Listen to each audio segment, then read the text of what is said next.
Bonsoir, voici l'essentiel de l'actualité au Manitoba. Des milliers de Manitobains ont goûté aux délices du maïs sucré à Morden, une région agricole qui a organisé le festival Corn and Apple durant cette fin de semaine. Des agriculteurs ont exposé leurs produits durant une foire agricole. De nombreuses autres activités ont égayé la communauté. Les organisateurs sont ravis que la célébration du patrimoine soit toujours au cœur de ce festival. Lindsay Guilly et Adam Yedawi. Pour marquer la fin de l'été, le festival Corn and Apple a mobilisé près de 80 000 participants durant 3 jours. L'événement communautaire propose des attractions, de la musique et des stands de nourriture. Mais ce qui attire principalement, c'est la possibilité de déguster un produit phare, fraîchement cueilli. How does it taste? Absolutely wonderful. Delicious corn. It's a wonderful treat to come down for this. It's hot, no, it's sweet. It's perfect. The line's moving pretty fast compared to I think what I was expecting because it's free corn. I mean, who wouldn't want free corn, right?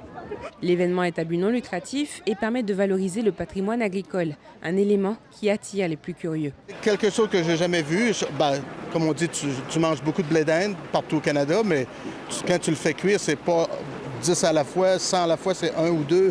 Puis là, c'est tout le mécanisme de tout ça, là, c'est wow! Puis la ligne qui arrive, puis c'est intéressant. J'ai posé beaucoup de questions. Créé en 1967 pour célébrer le centenaire du Canada, ce festival communautaire permet aussi de promouvoir la richesse culturelle de cette ville.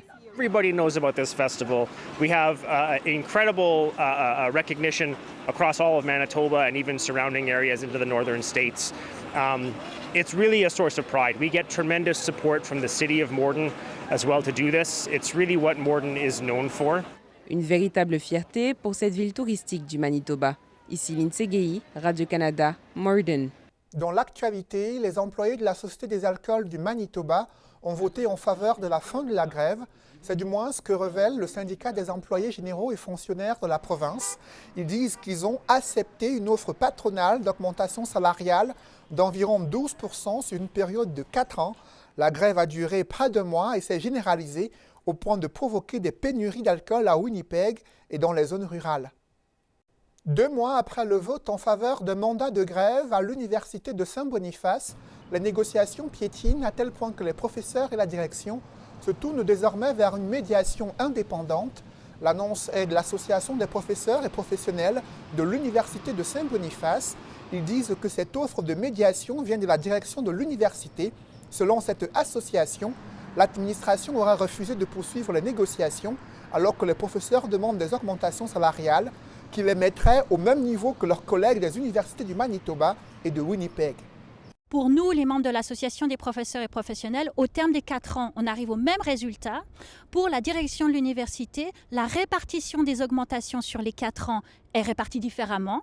Et donc, ça permet quand même d'économiser de l'argent. Et on trouvait que c'était le compromis absolument idéal pour une sortie de crise rapide et pour, en fait, vraiment régler tous ces problèmes avant même que la rentrée ne commence. Et malheureusement, nous avons appris que la direction de l'université n'acceptait pas cette proposition.